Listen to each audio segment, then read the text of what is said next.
Raja segala bangsa yang maha kuasa, mulia namamu.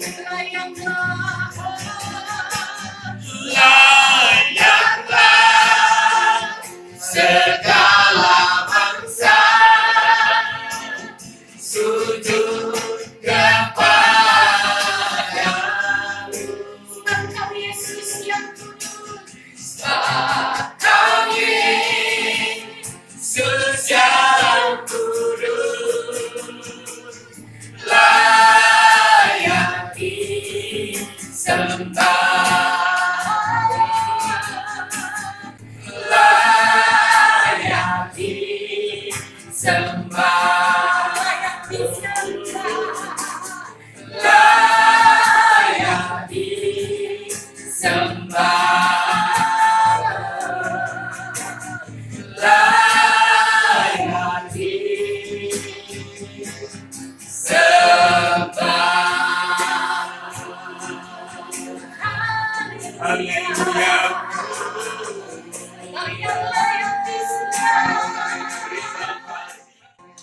Bapa kami di surga, dalam nama Tuhan Yesus Kristus, Tuhan dan Juru Selamat kami yang hidup, kami bersyukur Bapa, segala pujian syukur bagimu. Kami selamat karena kasih karunia anugerah-Mu. Kami ada karena anugerah-Mu saja Tuhan. Ampunkan semua dosa, segala pelanggaran, segala kesalahan kami. Sucikan kami dengan darah-Mu.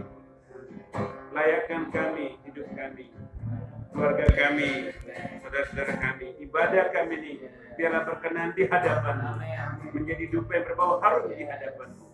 Setiap kebaktian kami, maka diberkatilah roti makanan kami, air minuman kami, dijauhkan Tuhan sakit penyakit, dan Kau berikan kami panjang umur. Saatnya kami mendengarkan firman-Mu, berkatilah hamba-Mu, Bapak Gembala yang akan menyampaikan firman. Kami haus, kami lapar akan firman-Mu. Firman-Mu menyembuhkan segala sakit penyakit kami. Firman-Mu menolong kami dalam nama Tuhan Yesus. Terima kasih Bapa. Kami sambut firman-Mu hari ini. Dalam nama Tuhan Yesus Kristus kami berdoa dan mengucap syukur. Haleluya. Amin.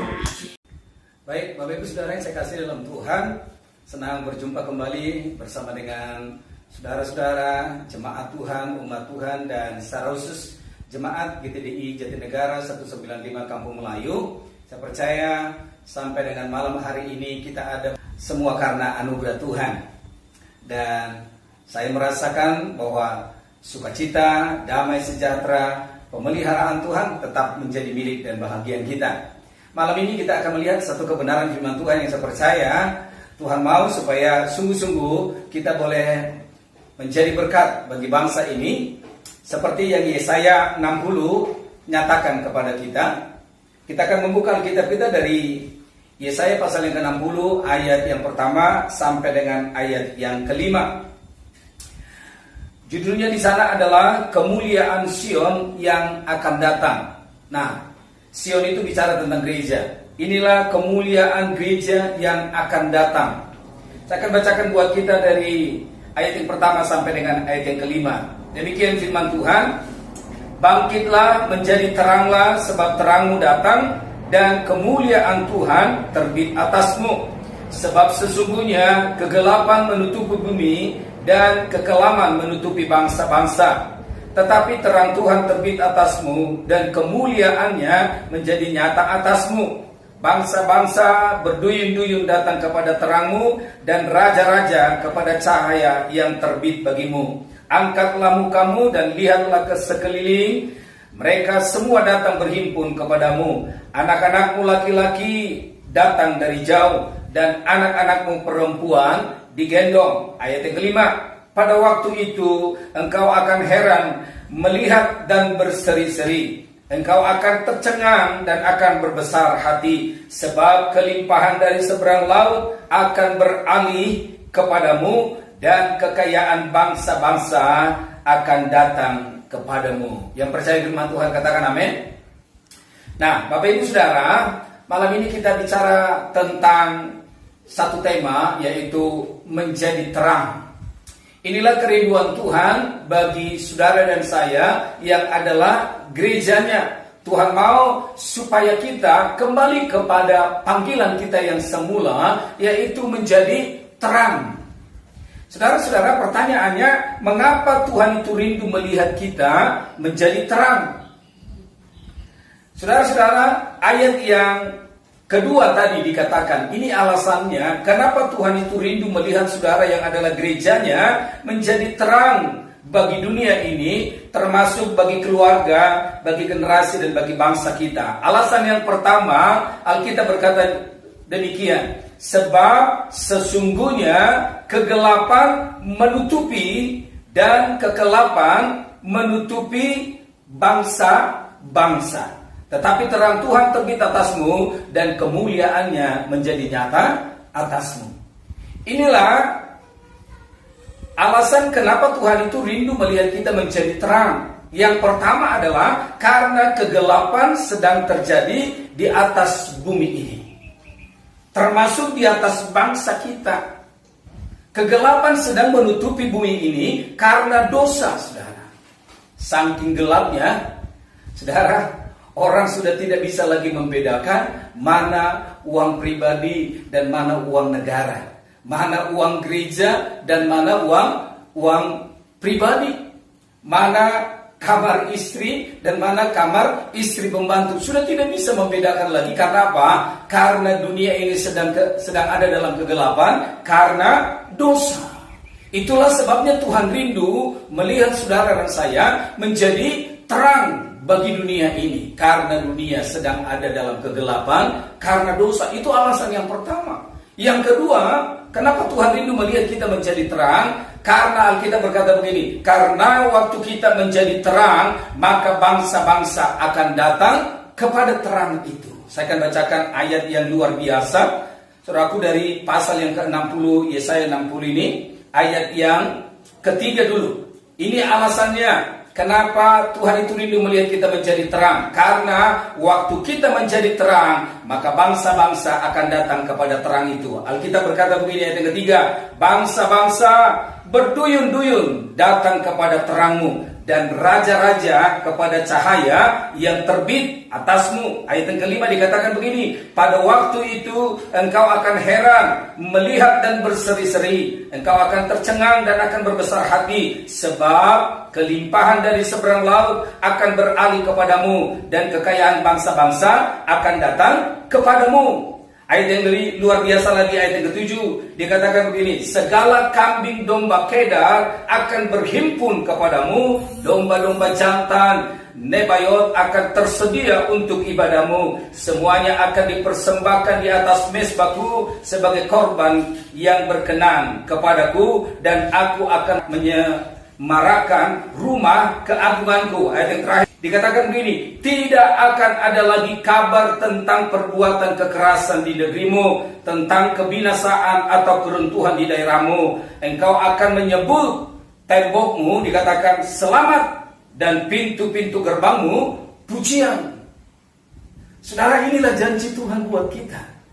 Ketika kita menjadi terang, maka dikatakan, maka bangsa-bangsa akan datang kepada terang itu.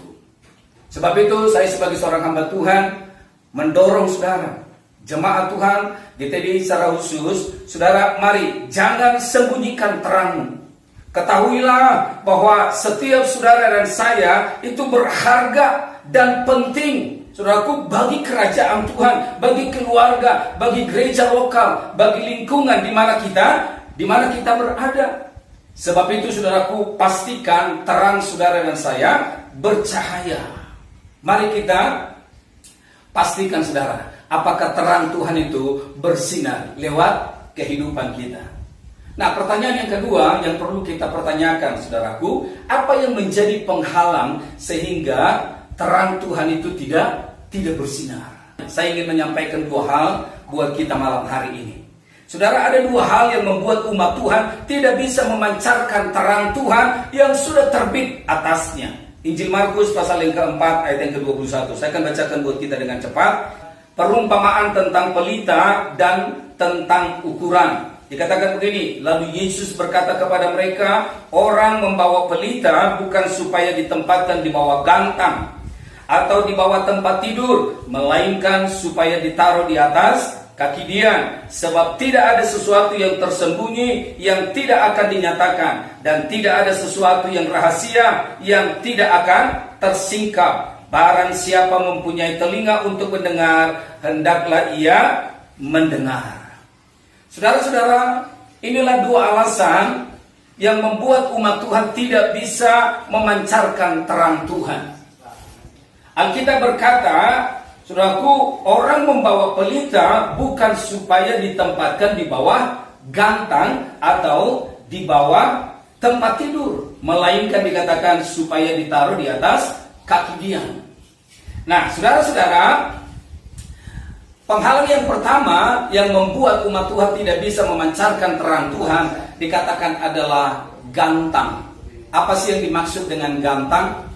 Saudara, gantang itu semacam takaran beras, saudara. Nah, ini bicara tentang kekhawatiran. Jadi gantang itu bicara tentang kekhawatiran, saudara. Saudara-saudara, hari-hari ini ada banyak orang yang khawatir dalam hidupnya. Kenapa, saudara? Karena mereka tidak percaya kalau Tuhan itu maha kuasa. Dia tidak percaya kalau Tuhan itu sanggup membuka jalan, sanggup untuk menolong, sanggup untuk menyembuhkan. Saudaraku, yang lainnya, kenapa saudaraku orang menjadi takut dan khawatir hari-hari ini? Karena apa? Karena mereka membandingkan kekuatannya dengan masalah yang dia hadapi. Saudara, itu sudah pasti, kekuatan kita terbatas, saudara. Kemampuan masuk manusia itu terbatas. Tetapi kekuatan Tuhan itu tidak pernah ada batasnya. Sebab itu jangan bandingkan kekuatanmu dengan masalahmu, tetapi bandingkanlah kekuatan Tuhan dengan masalah yang saudara hadapi. Maka pasti saudara tidak akan pernah hidup dalam kekhawatiran. Saudara-saudara, burung di udara Tuhan pelihara.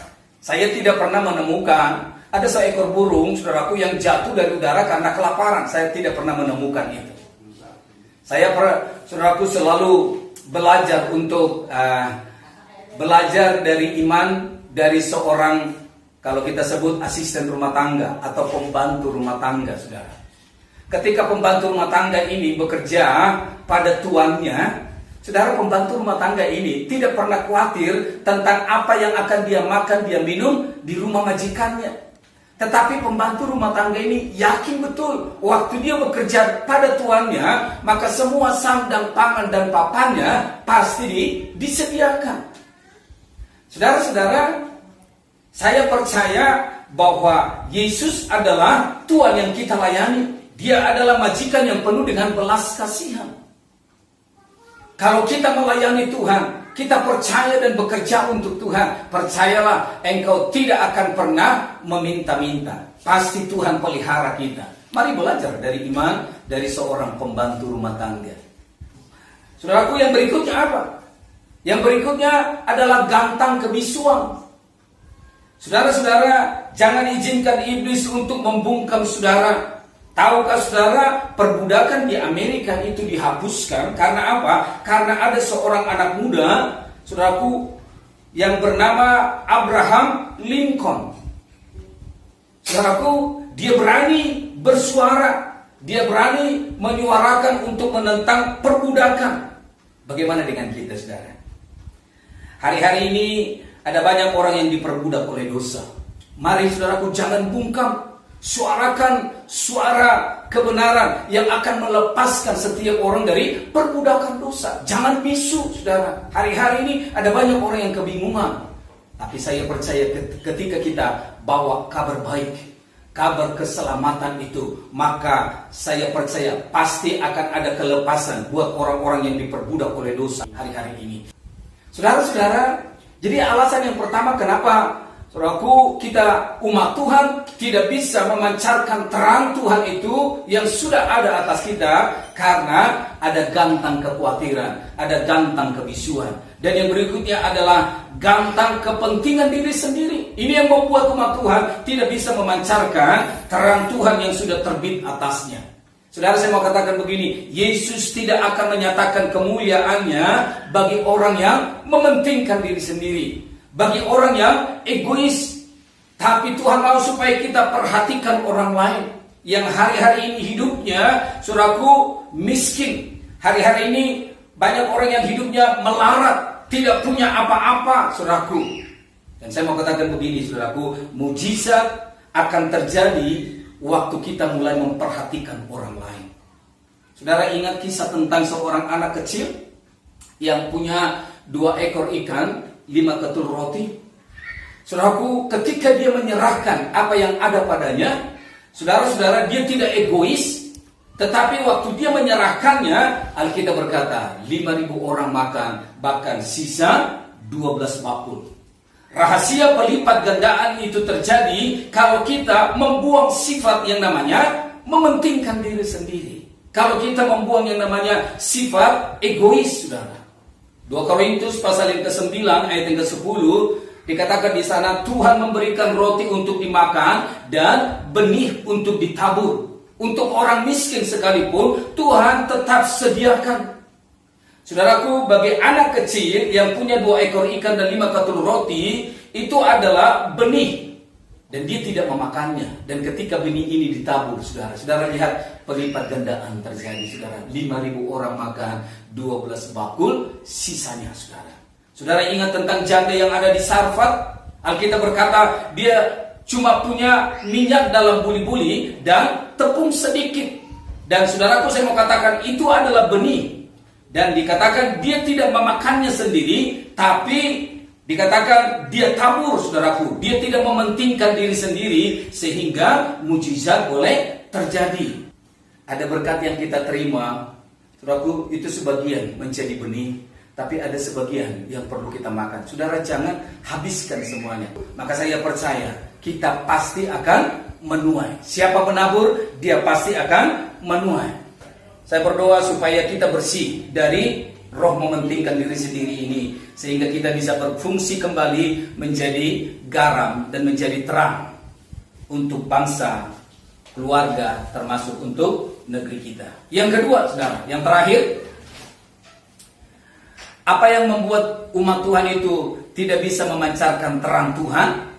Dalam Injil Markus pasal yang ke-4 tadi, orang membawa pelita bukan supaya ditaruh di bawah gantang atau di bawah tempat tidur.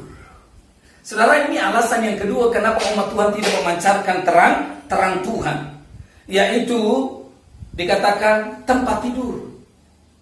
Saudara-saudara, ini bicara tentang apa?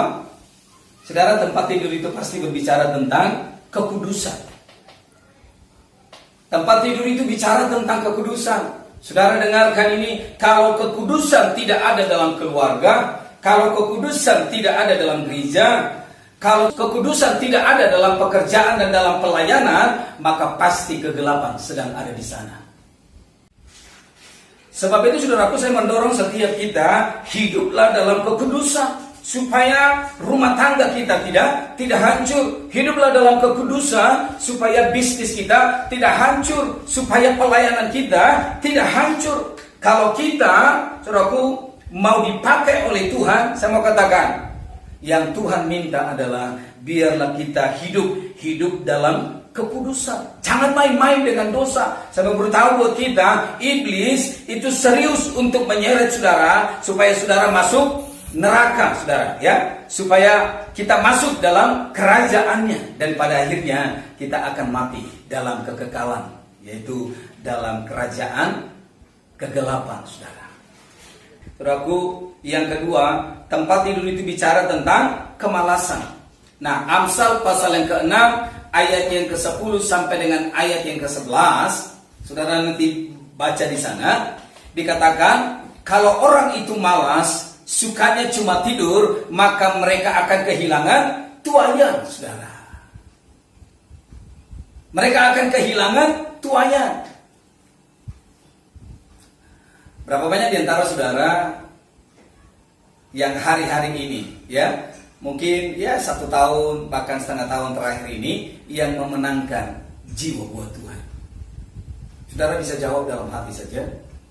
Dan saya mau mengingatkan kepada kita, saudara, saya tahu bahwa goncangan yang sedang terjadi atas bangsa kita, saya tahu semua itu sepengetahuan Tuhan. Dan ada banyak orang yang sedang tergoncang lewat semua yang terjadi. Tergoncang karena keadaan, tergoncang karena kesulitan, tergoncang karena dia kehilangan bisnis, kehilangan pekerjaan, kehilangan banyak hal. Mereka tergoncang. Dan saya mau katakan, orang-orang yang tergoncang ini adalah orang-orang yang siap kita tuai. Sebab itu jangan pernah malas, saudara.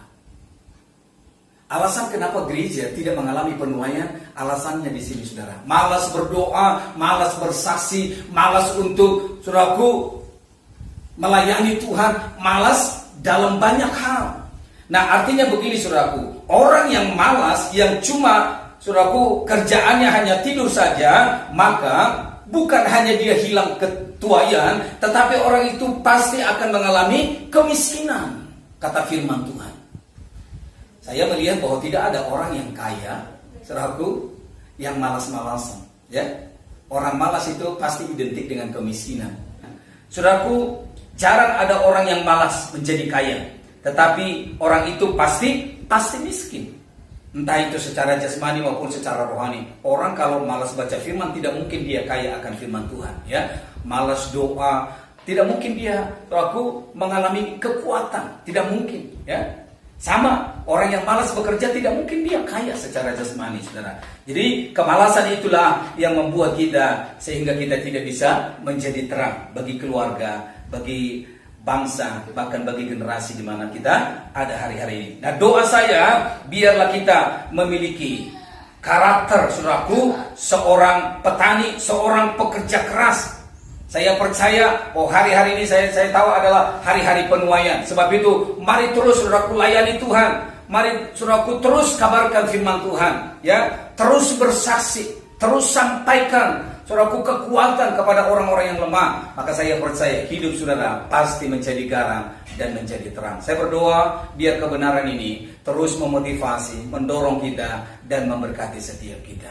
Mari sebelum kita mengakhiri ibadah kita, tundukkan kepala saudara, tundukkan hati saudara. Kita akan berdoa bersama-sama di hadapan Tuhan. Bapa di sorga, kami sudah mendengarkan kebenaran firman-Mu malam hari ini.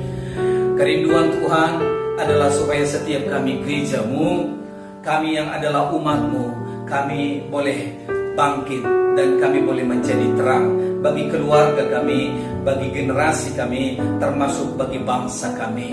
Ampuni kami kalau selama ini kami, ya Tuhan, kami tidak bisa memancarkan terang Tuhan itu dalam hidup kami, karena kami hidup dalam ketakutan, kami hidup dalam kebisuan, bahkan kami hidup dalam keegoisan. Ampuni kami Tuhan.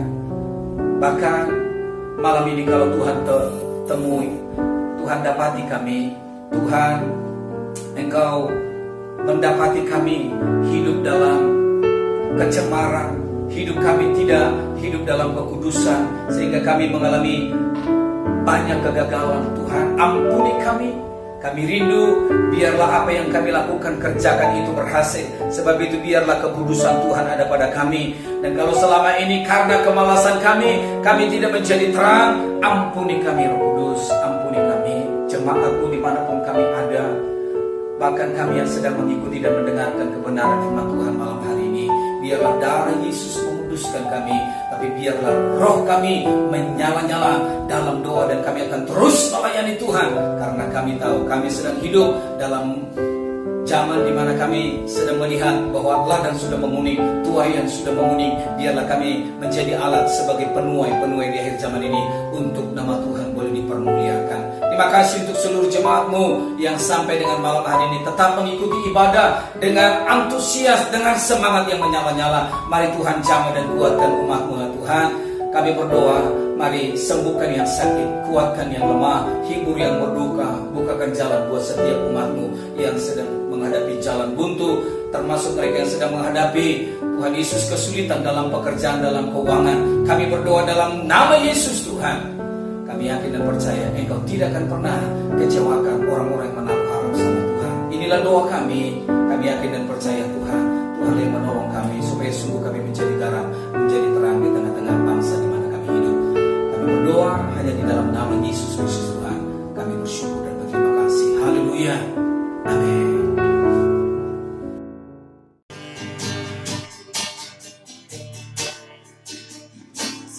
Kau besar, perbuatanmu ajaib, tiada seperti Engkau, tiada seperti Engkau. Sebab Kau besar, perbuatanmu ajaib, tiada seperti Engkau,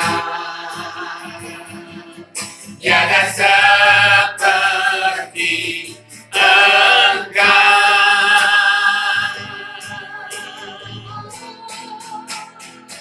sebab Kau besar, perbuatanmu ajaib, tiada seperti Engkau, tiada seperti Engkau. Sebab Kau besar, perbuatanmu ajaib, tiada seperti Engkau,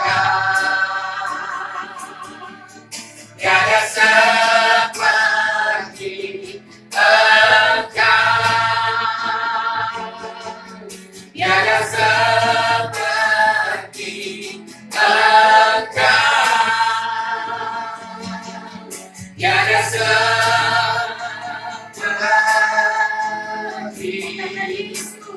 Yesus.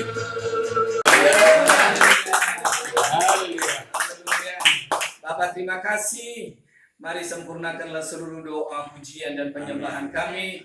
Biar semua yang sudah kami persembahkan bagi Tuhan itu boleh memuliakan dan menyenangkan hati Tuhan. Sebentar jemaat-Mu Tuhan akan tinggalkan ruangan tempat di mana mereka beribadah dan mereka siap untuk beristirahat.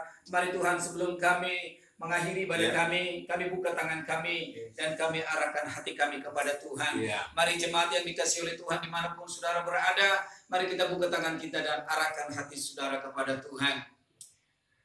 Kekasih-kekasih Tuhan, terimalah berkat, anugerah, damai sejahtera yang berlimpah-limpah dari Bapa di sorga, kasih karunia di dalam Yesus Kristus Tuhan kita, pertolongan, penghiburan, dan kekuatan daripada Roh Kudus turun tinggal menyertai setiap langkah kita mulai malam hari ini, besok sampai Maranatha, bahkan sampai selama-lamanya. Dalam nama Yesus Kristus Tuhan kita, setiap kita yang percaya sudah terima berkat Tuhan, katakan bersama-sama dengan saya, amin. Puji Tuhan, Bapak Ibu Saudara yang saya kasih dalam Tuhan, saya percaya malam hari ini tidak satu orang pun di antara kita yang tidak diberkati oleh Tuhan. Semua kita sudah terima lawatan bahkan kekuatan daripada Tuhan. Katakan amin. Amin. Baik Bapak Ibu Saudara, sebelum kita mengakhiri ibadah kita, kami akan menyampaikan beberapa pengumuman buat kita. Saudara tetap dukung dalam doa bahwa sampai dengan hari ini dari pihak pengelola belum mengizinkan kita untuk kita bisa ibadah di gedung gereja kita di Jalan Jatinegara Barat Raya 195 Kampung Melayu, Jakarta Timur. Dengan kata lain, minggu depan kita masih tetap ibadah online. Saudara tetap mendukung dalam doa supaya ibadah kita, pelayanan kita lewat online boleh menjadi berkat bagi generasi kita, bagi keluarga kita, bahkan bagi bangsa di mana kita ada. Itu saja pengumuman yang perlu kami sampaikan kepada Bapak Ibu Saudara. Mari tetap setia dalam mengiring, dalam melayani Tuhan, biar lewat doa-doa kita bisa melihat bangsa ini segera boleh mengatasi setiap masalah dan pergumulan yang sedang terjadi atas bangsa kita, bahkan untuk dunia sekalipun. Baik, saudara yang saya kasih dalam Tuhan, kami atas nama Gembala dan seluruh jemaat Tuhan mengucapkan terima kasih utamanya Bapak Edi Tandiong yang boleh mengizinkan kami dari tempat ini kami boleh menaikkan pujian, penyembahan, bahkan kebenaran yang Tuhan sudah disampaikan. Doa kami kiranya Tuhan memberkati bahkan semua keluarga besar dan termasuk apapun yang dikerjakan dari tempat ini. Itu saja pengumuman yang perlu kami sampaikan buat kita. Sampai jumpa lagi pada hari Minggu yang akan datang dan kami menyampaikan selamat hari Minggu, selamat berjumpa kembali untuk ibadah kita yang akan datang. Tuhan Yesus berkati kita semua. Shalom. Haleluya. Amin.